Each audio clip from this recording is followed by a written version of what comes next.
Bueno, buenos días. En la conferencia matutina de hoy, el presidente de la República puso de manera más clara un tema muy importante y relevante a nivel nacional e internacional. Pues realmente es una gran revolución en las comunicaciones, lo que él ha hecho y lo que él ha logrado.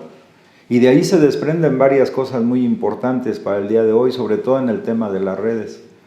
Esta gran revolución en las comunicaciones, él no lo dijo así, pero desprendemos de lo que dijo este tema. Esta gran revolución en las comunicaciones, en el caso del presidente, se logró por un factor fundamental que él explicó hoy en la mañana, que fue la visita casa por casa. Es decir, cada miembro de Morena, cuando empezó la fundación de Morena, y hoy mismo debe seguir lo mismo, dijo él, debe convertirse en un medio de comunicación. Todos ahora, millones de mexicanos, debemos convertirnos en un medio de comunicación. Un elemento de apoyo para esta comunicación directa, de casa en casa, de voz en voz con las personas, fue el periódico Regeneración, que en un momento dado llegó a tener hasta 10 millones de ejemplares en una edición. Pero podrían estar los 10 millones de ejemplares, pero si no hay quien lo distribuya, y además quien lo distribuya de casa en casa, pues ahí podría haberse quedado el periódico Regeneración. Entonces aquí el elemento fundamental en esta gran revolución de la comunicación, pues fue el factor humano. Los miembros de Morena, los simpatizantes de Morena, los ciudadanos de buen corazón, honestos, que construyeron esta gran cadena de mexicanos que permitió que las ideas fundamentales del presidente, del hoy presidente de la República, llegaran a millones de mexicanos. Eso fue fundamental. Eso hay que complementar con las redes sociales, que el presidente ha dicho, las benditas redes sociales, que además ahora con la insistencia del presidente, por ejemplo, ya respondió Facebook, sobre todo en el tema de que se han utilizado cuentas falsas, perfiles falsos, y Facebook anunció que acaba de cancelar 42 plataformas donde se difunden noticias falsas, fake news, pero también 55 perfiles y 36 cuentas de Instagram. Ese es un paso importante, porque una cosa es la libertad de expresión, que este gobierno que preside López Obrador la garantiza cabalmente, y otra es lo que podríamos llamar el libertinaje de expresión, que ofende a la persona sin sustento, que ofende la moral de organizaciones, partidos, personas también, sin sustento, y que son noticias falsas que desorientan, desubican, malinforman intencionalmente al pueblo en general. Bueno, qué bueno que eso está pasando, pero esto también se liga, por ejemplo, pues con algunas declaraciones de Lozoya, que también él en su declaración ha hablado de una empresa que ha financiado precisamente a cuentas falsas en Facebook, en Twitter, y que se dedican a propalar noticias falsas. Esa empresa, por ejemplo, es la CSL Strategic. O sea, conforme el presidente de la República va insistiendo en que se transparente los recursos que se reciben determinadas cuentas en Facebook o en otras de las redes, pues entonces esto va teniendo también un efecto importante, porque se va eliminando, aunque sea ahorita de manera incipiente, pero ya se va sentando un precedente, que vayan saliendo las cuentas falsas. ¿Por qué razón? Porque se han utilizado reiterativamente para manipular la opinión pública. Y claro que esta manipulación de la opinión pública va ligado también al tema que el presidente se ha referido reiteradamente y hoy lo volvió a tocar, que es el tema del llamado Círculo Rojo. Se autodenominan Círculo Rojo el grupo de intelectuales orgánicos al modelo neoliberal, el grupo de comentaristas, locutores de prensa, radio y televisión, y los que escriben en las distintas medios de comunicación impreso. Prueba de esto, regresándonos a ese tema, hoy el presidente de la República mencionó, y ahora repito, la cosa va quedando más diáfana, más clara, que por ejemplo Salinas de Gortari, cuando inició su campaña, que además hay que recordar, Salinas de Gortari es el jefe de la mafia que estuvo en el poder varias décadas, inició su campaña en 1988, llegando en ferrocarril a Monterrey, llegando acompañado nada más y nada menos que en ese tiempo del dirigente de la CTM, que ya falleció, Fidel Velázquez, pero también iban integrantes del llamado Círculo Rojo, entre ellos Aguilar Camín, que ha dirigido la revista Nexos, y también Enrique Krause, que ha dirigido la revista Letras Libres, y que como estas revistas, que antes eran como para la élite intelectual, y los politólogos y sociólogos, pero sobre todo politólogos y políticos, pues ha venido a menos, porque prácticamente estos gobiernos neoliberales financiaban esas revistas al adquirir un buen porcentaje del tiraje de las mismas. Lógicamente que con este gobierno que encabeza el presidente eso ya se acabó. Por eso están muy molestos estos del llamado Círculo Rojo, pero hay que ver los lazos desde dónde se vienen. O sea que Aguilar Camín, Enrique Krause y otros intelectuales orgánicos al modelo neoliberal, pues se fueron acoplando sus intereses a la orientación neoliberal y fueron influyendo pues en la opinión pública, pero no solamente en la opinión pública, como ellos editan sus revistas, organizan conferencias, además de eso editan algunos libros, etcétera, pues influyeron de manera importante en la conformación de una mentalidad de la opinión pública favorable a los intereses del modelo neoliberal. Y entonces fueron utilizando y deformando conceptos para desorientar, no para orientar, sino para desorientar a la opinión pública y conducirla pues en el sentido que interesaba a las grandes empresas transnacionales y a la oligarquía nacional. Pero como el cambio de régimen que se da de lo anterior a lo nuevo tiene tres vertientes principales, que son es un cambio de régimen, porque se cambia el régimen neoliberal, iba a decir monárquico, casi es monárquico, pero bueno, es el régimen oligárquico y la corrupción. Todo eso cambia. Y estos del Círculo Rojo, con su aureola de intelectuales, contribuyeron a mediatizar y a deformar la mentalidad de millones de mexicanos. O sea, pues nos estamos refiriendo al llamado Círculo Rojo, porque ellos operaron incluso desde antes que existieran las redes sociales y se comportaban, como ha dicho el presidente de la República, como Lucas Alamán, que era un gran periodista inteligente, pero que pues utilizaba ese conocimiento, esa inteligencia para favorecer precisamente a los sectores más pudientes y conservadores del país, como ya lo ha explicado el presidente en muchas ocasiones. Bueno, ahora que esto se está viendo con más claridad, esa aureola de grandes intelectuales va cayendo por los suelos y vamos viendo que en general siempre estuvo condicionada por la cuestión de pesos. Es decir, sí escriben las revistas, sí dan sus conferencias, pero además orientadas dentro del esquema de mantener, favorecer y fortalecer el régimen neoliberal que tanta angustia, tantas muertes, tanto daño, tanta frustración creó en el pueblo de México.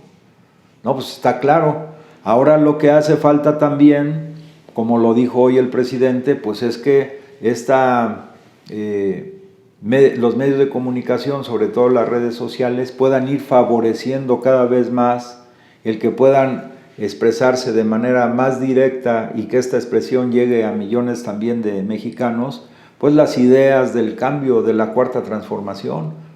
las ideas que él ha pregonado no de hoy, sino de varias décadas también atrás, del antecedente más lejano y que además fundió la práctica y la teoría fue cuando fue el jefe de gobierno en la Ciudad de México. Pero ese pensamiento viene de más atrás y, digamos, tiene sus raíces más profundas en las necesidades ancestrales de los mexicanos de construir una patria libre, independiente y soberana, donde, como el presidente lo dice, se pueda generar la mayor felicidad para todos los mexicanos. Otro tema también que se planteó, pues tiene que ver con la cuestión económica, fue precisamente, por ejemplo, el tema de la minería. Recuerden ustedes que cuando el presidente escribió su libro La Salida, 2018-2024, allí el hoy presidente habla de que el 40% del territorio nacional había sido concesionado a empresas mineras, el 40%. Bueno, pues ahora que él es presidente y que se han hecho las indagaciones más a fondo, pues entonces hoy mencionó, y también recientemente, pero hoy lo reafirma,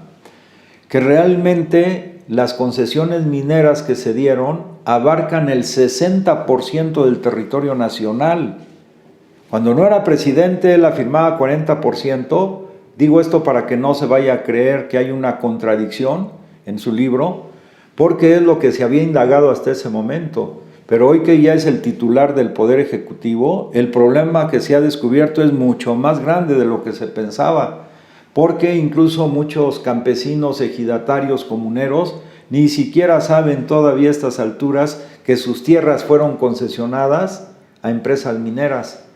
Pues no lo sabíamos nosotros tampoco, y los funcionarios que lo sabían pues lo ocultaban porque ellos estaban cerrados en un círculo de intereses muy fuertes y muy poderosos. Pero imagínense, hoy dijo el presidente, son 120 millones de hectáreas que están concesionadas de las 200 millones de hectáreas con las que cuenta el territorio nacional, pues exactamente el 60%. Más de la mitad del territorio nacional actual está concesionado a empresas mineras. Y algunas de ellas que se han destacado son las mineras canadienses. Pero las mineras canadienses aplican una doble moral, porque en su país utilizan, de acuerdo a la reglamentación, a las leyes de allá, métodos no tan contaminantes, métodos diferentes a los que aplican aquí en México. Esa es una doble moral y doble posición, porque aquí utilizan mucho la explotación de tajo a cielo abierto, que es altamente contaminante, que no hacen en su país de origen. Y lo que ahora plantea el presidente es que si allá hacen o utilizan esos métodos de extracción menos contaminantes, pues se tienen que implementar también en México. Además ya tienen la experiencia de lo que pasa allá, solo que, repito, en su afán de obtener máximas ganancias y de haber tenido todas las facilidades de gobiernos corruptos del periodo neoliberal en México, pues se acostumbraron también a ese tipo de explotación minera. Bueno, esa es otra de las vertientes, la cuestión de la explotación minera y la concesión del más del 60% del territorio nacional. Y último que quiero comentar, para ligar tres cosas. El último aspecto es que el presidente, durante su conferencia matutina, se dio una explicación muy detallada de la utilización de la tecnología satelital para controlar la llegada y la salida de los aviones al aeropuerto de la Ciudad de México, al aeropuerto de Santa Lucía, al aeropuerto de Toluca, al aeropuerto de Morelos, a la serie de aeropuertos importantes que se encuentran en el centro del país y que en este momento ya se han preparado técnicos, ingenieros en comunicaciones altamente ya calificados para utilizar estas nuevas tecnologías y poder controlar de manera eficiente el tráfico aéreo que se va a generar y que ya existe en el centro del país, y que los neoliberales, los que querían y quieren que le vaya mal a México, siempre estuvieron diciendo que no había capacidad técnica, que iba a haber posibles encuentros de aviones, etcétera, etcétera, pero hoy se explicó de manera muy detallada. Esto quiere decir que el gobierno mexicano está aplicando las tecnologías avanzadas para poder contribuir al desarrollo de nuestro país. Y con esto cerramos el círculo, fíjense bien. A esto ya le agregamos el invento y la construcción de ventiladores que se utilizan para salvar vidas humanas y que tienen patente del Estado mexicano.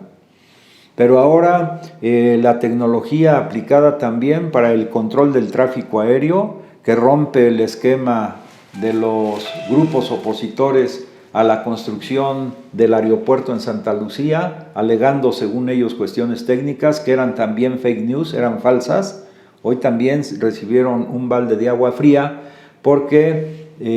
México ha preparado los elementos humanos suficientes para la aplicación y la utilización de estas tecnologías modernas de control de tráfico aéreo. Entonces, concluyo diciendo y reafirmando la idea que es muy importante, yo los exhorto a todos ustedes, que la puedan analizar más detenidamente y vamos a seguir profundizando en ella, de que la única forma de que se pueda consolidar la 4T en nuestro país es desarrollando simultáneamente 3 grandes revoluciones. Una es la revolución ideológica. Esa es darle a cada uno de los conceptos su verdadero contenido y no lo que hicieron para desvirtuar conceptos fundamentales que llegan al corazón de todos los mexicanos, como el nacionalismo, el patriotismo, la defensa irrestricta de la soberanía nacional, lograr lo que a lo largo de la historia de nuestro pueblo ha sido el sentir fundamental de este pueblo, que es lograr la plena independencia de nuestra patria. Todo eso es conjunto de ideas, conjunto de ideales que aspiramos los mexicanos. Por eso se tiene que hacer una gran revolución ideológica. Una de sus vertientes más claras es la revolución conceptual y otra importantísima es la revolución en las comunicaciones, porque todo lo que se comunica a través de ideas y a través de conceptos. Y si los conceptos y las ideas que se comunican o se transmiten están tergiversadas de origen, pues ya,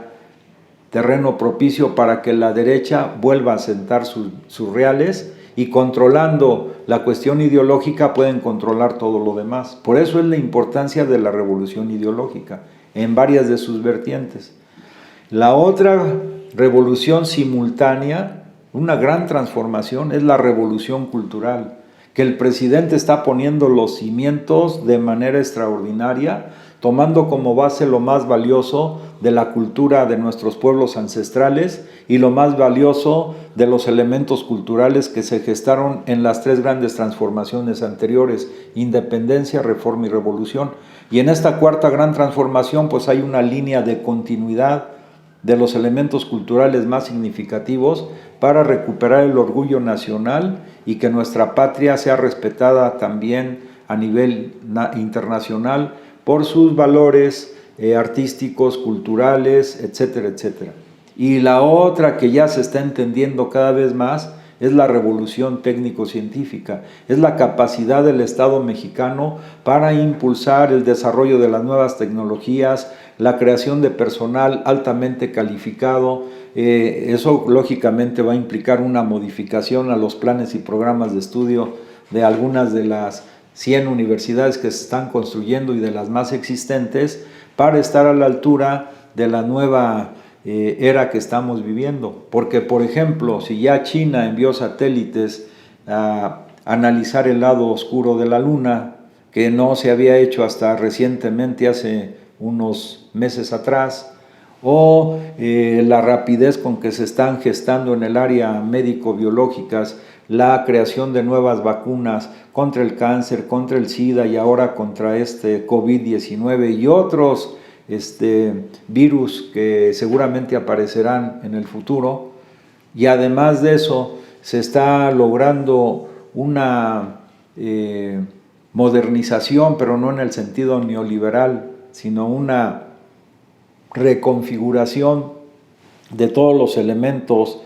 técnicos científicos aplicados al proceso productivo. Pues eso solamente es si tenemos en México y creamos en México seres humanos altamente capacitados en todas las nuevas tecnologías, sea desde las tecnologías de informática, sean las tecnologías de la,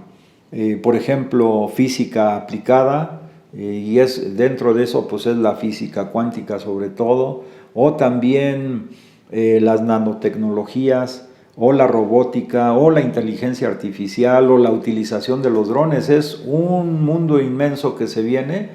y que además ya está en varios países, sobre todo en China, Estados Unidos, Rusia, India, pero México no se puede quedar atrás. Y esto implica, repito, preparar ese personal altamente calificado, pero una revolución científico-técnica que, de acuerdo a los elementos sustantivos con los que cuenta nuestro país, podamos responder y utilizarlos adecuadamente para responder a la nueva situación que se está viviendo en todo el planeta.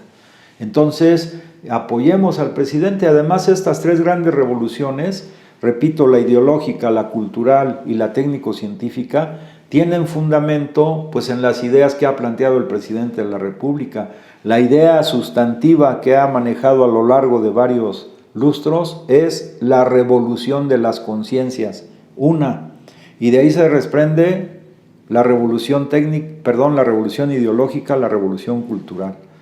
Y la cuestión de la revolución técnico-científica tiene como fundamento lo que él también ha dicho siempre, de que se tiene que utilizar la energía o el sector energético como palanca del desarrollo nacional, porque utilizando el sector energético como palanca del desarrollo nacional, no solamente se multiplican las fuerzas productivas, sino que se tiene que invertir en investigación técnico-científica. Ese es el futuro inmediato ya de nuestra patria, y hay que prepararnos para eso, pero apoyando firmemente las acciones amorosas del presidente de la República para sacar a nuestra patria adelante. Si te gusta lo que comentamos aquí, nos podemos comunicar a través de las redes que aparecen en la pantalla. Te agradezco tu atención y te invitamos de nuevo a que te suscribas en nuestro canal de YouTube. Muchas gracias.